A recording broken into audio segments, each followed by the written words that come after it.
Michigan might have enough talent to be competitive in 2024, but who's going to play quarterback? And is that a problem? It might be. Locked on Big Ten starts right now. You are Locked on Big Ten, your daily podcast on the Big Ten Conference. Part of the Locked On Podcast Network. Your team every day.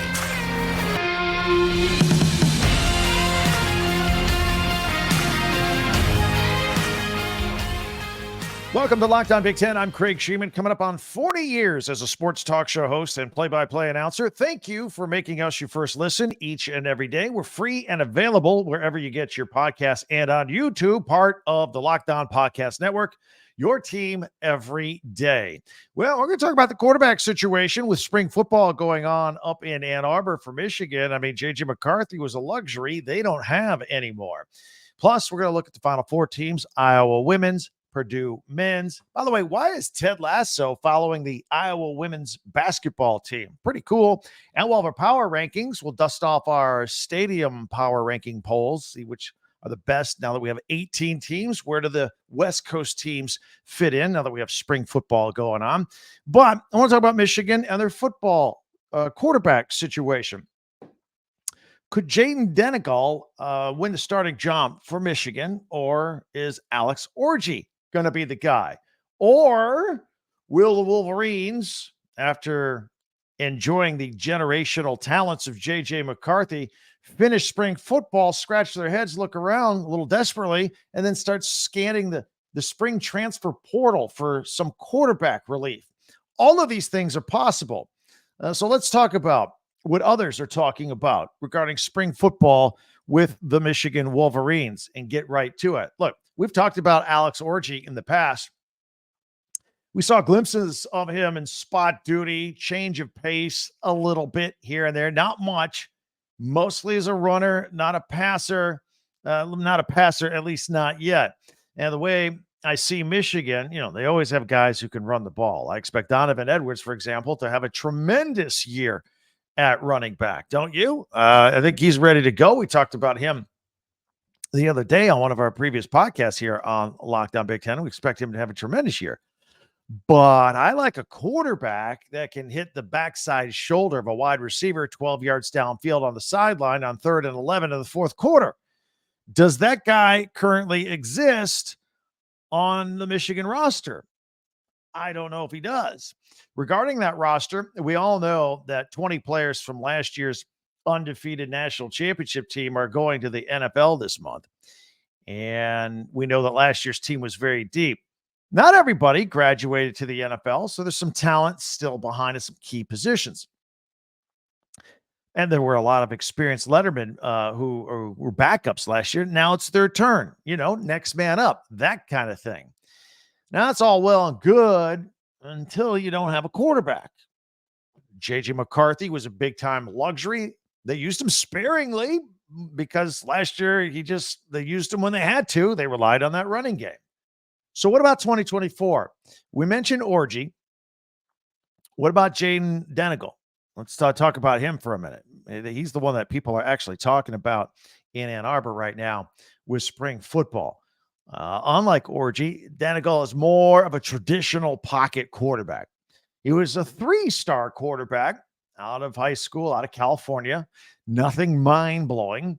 But let's keep in mind, Jim Harbaugh recruited him. And one thing we know is Jim Harbaugh has a knack for finding and developing quarterbacks. So if Harbaugh thought Denegal was good enough to play at Michigan, then I wouldn't worry too much about his 3-star rating, I don't think.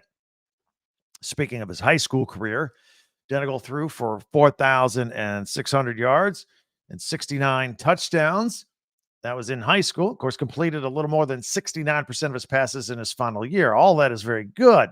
Can he duplicate that on Saturdays in the big house versus Big Ten defenses? We're not so sure about that. We really have no way of knowing until he gets out there and plays football. Very limited track record to look at.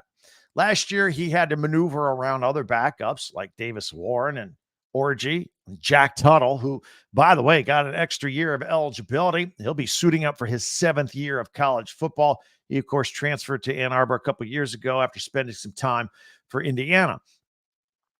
Denegal did see some time last year in the Nebraska game. Pretty efficient. It was a 10-play drive, 50-yard scoring drive, threw his first career touchdown pass there. Also scampered for 10 of those 50 yards, a little bit of mobility.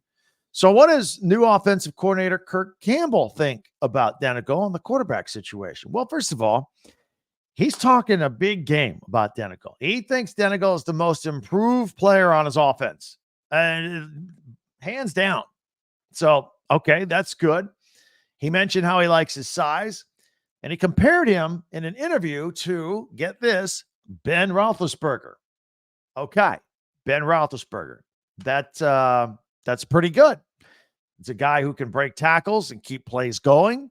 Ben Roethlisberger did that. Very big quarterback back in the day. Maybe we have something here. Speaking of Denegal's size, 6'5", 235 pounds. So he is big. And he can run more than McCarthy did, but not as much as the elusive Orji. So there's where you're going to look at the quarterback situation. He's a guy that's willing to stand in the pocket, take a hit, get a pass off. He's got the size to do it. But head coach Sherrone Moore said he'd actually like Denegal to throw the ball away a little bit more and not take the hits and just live to play another down. That's part of the maturing process. I like reading in between the lines here, and from what I'm hearing in Ann Arbor right now, to me, my opinion is Denegal will probably be the starting quarterback. He'll get the starting nod. But Orji will continue to come in for change of pace, but a lot more frequently than he did last year when Michigan really couldn't afford to take J.J. McCarthy off the field.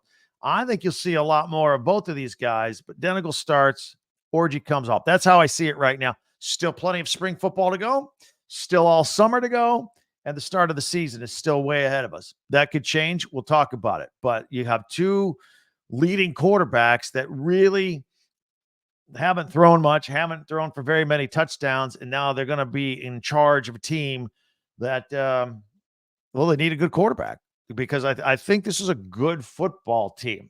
I don't know that it's as good as last year, but it's a good football team. But you got to have a decent play at quarterback, right? So we'll see. We'll get a better look at all this. The spring game is coming up on April 20th. It's at the Big House.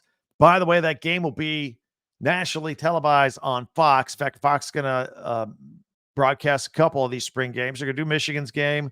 They're going to do Ohio State's game and broadcast it nationally on Fox. I think that's the week after. Or is it the week before? I'll check back with you. But we're talking about Michigan today. April 20th. Mark it down. So, and look, these spring games are becoming a big deal. They're a lot of these schools are selling out. And they're going to have a lot. Now, I don't know if they get 100,000 people at the Big House in mid-April. We'll see. But there'll be a lot of people there. And that's going to be a big deal. And it's going to give us a good peek at what's going to come up in the future for this 2024 season. And look, if things go well, then that means all the chatter here on podcasts and social media for the next several months, there's going to be a lot of hype. Everything going on. Everybody's going to be excited about the season. By the way, if it doesn't go well, don't be surprised if teams end up looking elsewhere in the transfer portal. You know, there was a couple of stories I'm reminded of last year. You know, Nick Saban was not happy with quarterback play at Alabama after the spring game. And there was the rumor out there that Talia Tagovailoa at Maryland was offered $1.5 million to leave Maryland and come back to Alabama. We never found out exactly which school it was, but all indications point it was Alabama trying to get him because they didn't know what they were going to do at quarterback. And obviously their young quarterback improved as the season went on last year, and they got to the Rose Bowl to take on Michigan. But at the beginning of the year, it was messy. It was a hot mess. So these things have happened before. It could happen. Deion Sanders redid his whole team after spring football last year, kicked everybody off and brought in like 80 new guys. I mean, it can happen in this day and age.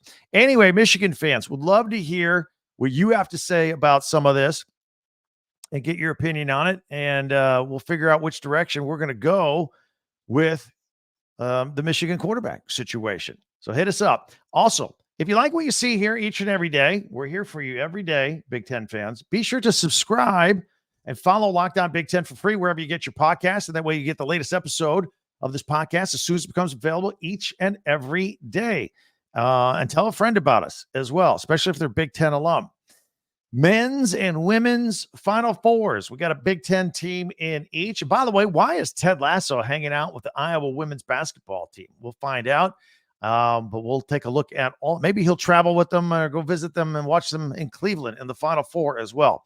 All that is coming up next right here on Locked On Big Ten.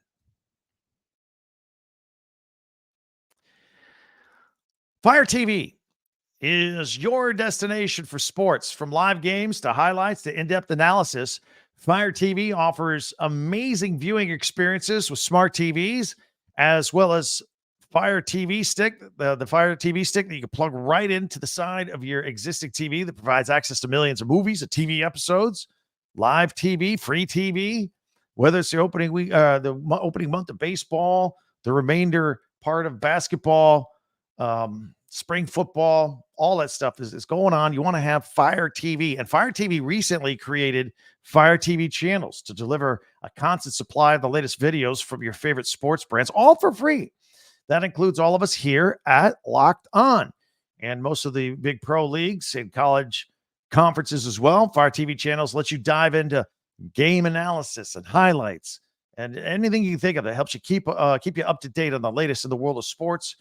March Madness, it's now the April aberration, I call it. We're long past March. NBA, MLB, not to mention great news, entertainment, gaming, travel, cooking shows, all that stuff. Check out Fire TV channels and Fire TV and Alexa devices. If you haven't checked out Fire TV channels, you should. Trust me on this. To learn more, go to Amazon.com/LockedOnFireTV. That's Amazon.com/LockedOnFireTV. I want to thank everybody for making Locked On Big Ten your first listen every day, especially you everydayers out there. Thank you very much. Meanwhile, be sure to subscribe. That helps us.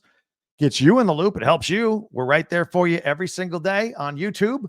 You can also share and follow and like Locked On Big Ten, your team every day. Don't forget to check out our website, talkbig1010.com. Okay. A common topic of conversation on Locked On Big Ten is Purdue big man Zach Edey and whether he has a real future in the NBA.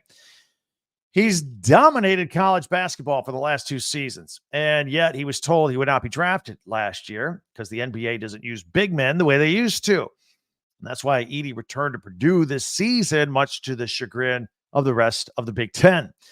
The NBA is a shooter's league now. 7-foot guys on the perimeter shooting threes. That's not Zach Edey's game. Not even close. Now, Purdue's in the Final Four, and so is defending champion UConn. And UConn head coach Dan Hurley knows what's coming possibly for a championship round if he wins and if Purdue wins. And he said the NBA is sad. He said if Zach Edey is not a lottery pick and a tremendous NBA player, then there's something wrong with the NBA. That's what he said. Of course, during the NCAA tournament, Edey is averaging 30 points and 16 rebounds and 2 blocks a game. Hurley and UConn, they're going to have to take a wait-and-see approach, see whether they're going to have to play Edey. And the Boilermakers open up the Final Four against NC State. UConn opens up against Alabama on Saturday. Can't wait for that, right? Those of you that watched our podcast on Tuesday, you know that we recorded it right after Caitlin Clark and the Iowa Hawkeyes beat Angel Reese and the LSU Tigers to move to the Final Four for the second straight year. You also know that while we were recording the podcast, we were keeping an eye on the USC UConn game, which was pretty close. And we left the taping airwaves, if you will, before that was over. So now we know that Iowa will be playing UConn. They were able to hold on to beat Southern Cal, and they're going to their 23rd Final Four in school history. Absolutely remarkable. Going to take on Caitlin Clark and the Iowa Hawkeyes. By the way, 12.3 million of us watched that game. It is the most watched women's basketball game ever. 12.3 million. Last year's NCAA final, the championship game between Iowa and LSU, only did 10 million. So at a bigger audience this week watching that game in the Elite Eight. All right. So it's going to be an awesome matchup between two great teams with two great stars, star power on each team, with Caitlin Clark, obviously, and UConn's Paige Beckers, great basketball player as well. Get your popcorn ready. Be all over that one on Friday. I know I will be. The winner takes on the winner of NC State versus undefeated South Carolina for the championship on Sunday. Hey, on another note, we mentioned last night that actor Jason Sudeikis was in the crowd cheering on Iowa on Monday night. And look, anytime Ted Lasso is around a sporting event, it's kind of a big deal that we like to talk about here. So big fans of Ted Lasso. And he was wearing a sweatshirt that said, "We all watch women's sports" on the back. So is Sudeikis an authentic Iowa fan? Well, maybe. USA Today wrote a piece this week about him and noted that he was seen at an Iowa women's game back in December versus Bowling Green, sitting next to WNBA star Sue Bird, who was watching it. I mean, it's a who's watching Iowa basketball these days. The USA Today piece tried to make the argument that Sudeikis, he went to school at nearby Fort Scott Community College. That's in Kansas. It's 6 hours away. Not necessarily. It's 6 hours from Iowa City. It's not like next door. He went to high school at Shawnee Mission West High School in Overland Park, Kansas. He considers Kansas his hometown, even though he was born in Virginia. And there's a bit of a stretch to suggest that he's a local Iowa fan, but it'll be interesting to see if he follows the Hawkeyes to Cleveland for the Final Four. So we'll see. We'll keep an eye out for him. I know the TV cameras will as well. Hey, in more basketball news, from the Wisconsin men's team, sophomore wingman A.J. Storr, pretty good player, right? Well, he announced after the Badgers lost in the NCAA tournament that he's going to enter the NBA draft. But wisely, he's not going to hire an NBA agent, which would allow him to keep his options open. That's a good thing. Look, NBADraft.net has him ranked 60th out of 100 prospects. That's right on the bubble, getting drafted last in the second round or not. So I get, the more likely scenario is he's gonna go to some of these little mini camps and tryouts and all that stuff and have NBA scouts tell him what they think of him and learn where he needs to improve. And then he's probably going to return back to school in 2024-25. However, I think he's unlikely to return to Wisconsin. Some think that Storr will stay in the Big Ten, and he's from Illinois. He might go to Illinois. He was second team All Big Ten this year, averaged 17 points, 4 rebounds, and 1 assist. Brad Underwood could certainly use him. As the defending Big Ten tournament champs, they lose their star, Terrence Shannon Jr. He's out of eligibility. Storr's moved around a lot. In fact, he's moved around a lot. Been to 3 colleges in 3 years, 7 schools in 7 years, if you include his high school. Hopped around a lot. But some think that he will go to Illinois and not go in the NBA draft and not return to Wisconsin. So that's the latest on him as well. Hey, I want to ask you something. Do you watch any daytime sports, talking head TV, all that gibberish, the arguing? Fox Sports, ESPN. And they don't have huge ratings in the daytime, but it's on every single day. And you know who I'm talking about. You ever have to turn down the volume, make the switch, because you can make the switch to Locked On Sports Today if they're getting on your nerves on those other channels. Here, Locked On Sports Today, a free 24/7 sports streaming channel programmed every day with the biggest stories without all the screaming going on. Locked On Sports Today brings you can't miss analysis, opinions, and news, streaming 24/7 on YouTube or for free on Amazon Fire TV channels app that we just talked to you about. It's part of the Locked On Podcast Network, your team every day. All right, since spring football is going on, you're going to be at the stadiums. It's time for our power rankings in the middle of the week. We are going to power rank the football stadiums in the Big Ten, both on aesthetics and atmosphere. We've done this before, but we haven't added the West Coast teams. What got me, I saw someone do this on Twitter, and they had the Rose Bowl number 1 because UCLA's coming. I wish I could remember who it was because I call them out. The Rose Bowl's a dump. I've been there. It's great on January 1st. It's got all the tradition. And UCLA games have no atmosphere. I'm sorry, they don't. They had a couple games with just a few thousand people show up. So we're going to run that down 1 through 18 now. That's all coming up next right here on Locked On Big Ten.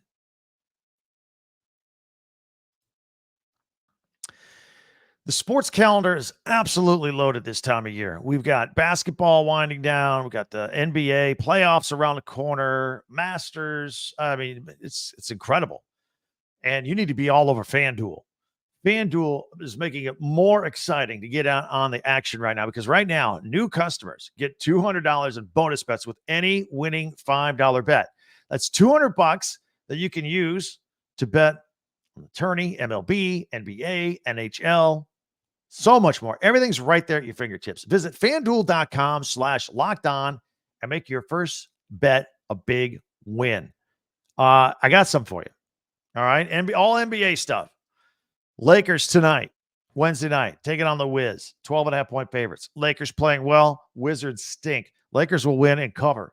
Hawks been playing well, battling teams to the likes of Boston lately.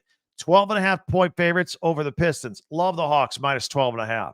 Take the over in the Pacers-Nets game and the Cavs plus 6.5 the Suns. Suns might win it, but I don't know they're going to win by more than 6. So give me the Cavs, the underdogs at plus 6.5 there.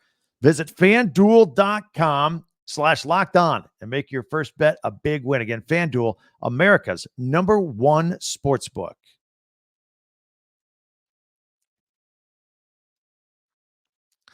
All right, we're going to put up on the screen our list here, and it is our midweek power rankings. We're going to look at Big Ten football stadiums. Going to throw them up. And now we're adding the 4 West Coast teams into the mix.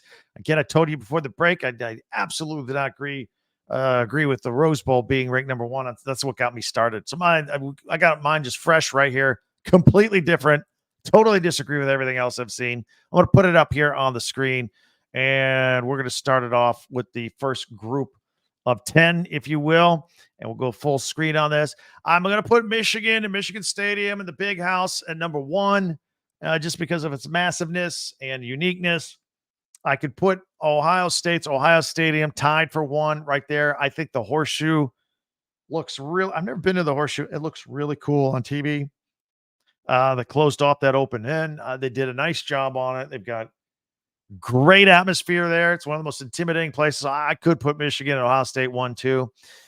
Penn State Beaver Stadium, I'm putting a 3. However, on the night that they have the whiteout, that's the greatest atmosphere in the Big Ten. Might be the greatest atmosphere in college football. And for that one night, I would put them number 1. I would.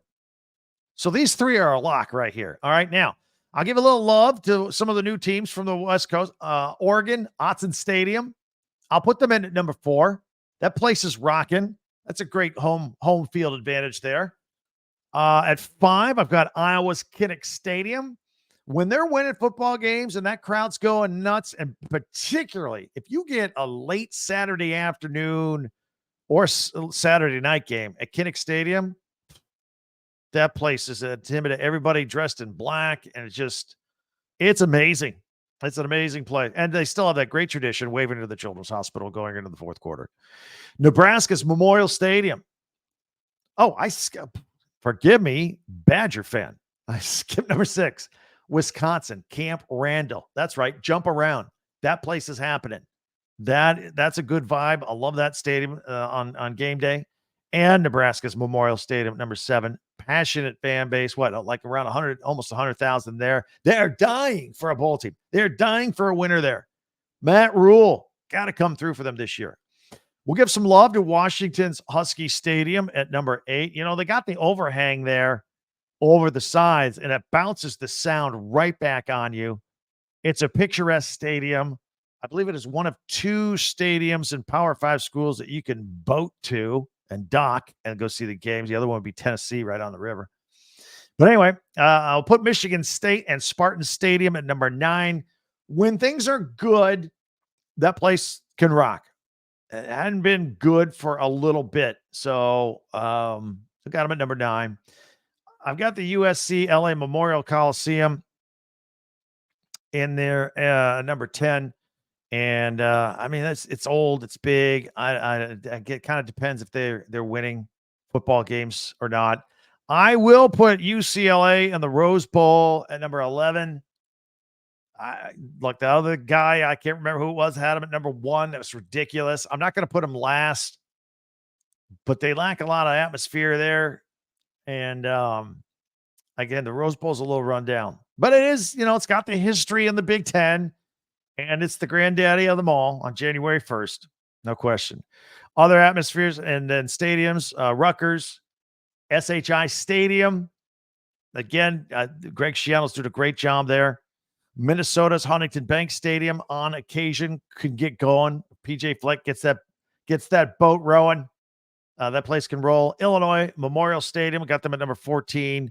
Got Maryland at CQ Stadium. Maryland has had trouble putting butts in the seats, and they got to do something about that. Indiana Memorial Stadium, first of all, aesthetically, as pretty as any stadium. It's beautiful. Since they've closed off the ends and they got the facilities there, it is gorgeous on TV and in person. Now they got to fill it and make it rock. Purdue's Ross-Ade Stadium, it's 100 years old. They patched it up a little bit last year with some renovations. They got to win some football games now. And Northwestern, Ryan Field, it's the smallest. They're redoing it. The Northwestern will not play there this year or next year. They're going to have to bounce around a little bit. There's even some talk of, their practice field is right there on Lake Michigan. They're talking about turning I think the practice field, or maybe having a practice field next to the practice field, put some bleachers in it and make it be temporary home stadium. They don't know what they're doing for some of their home games.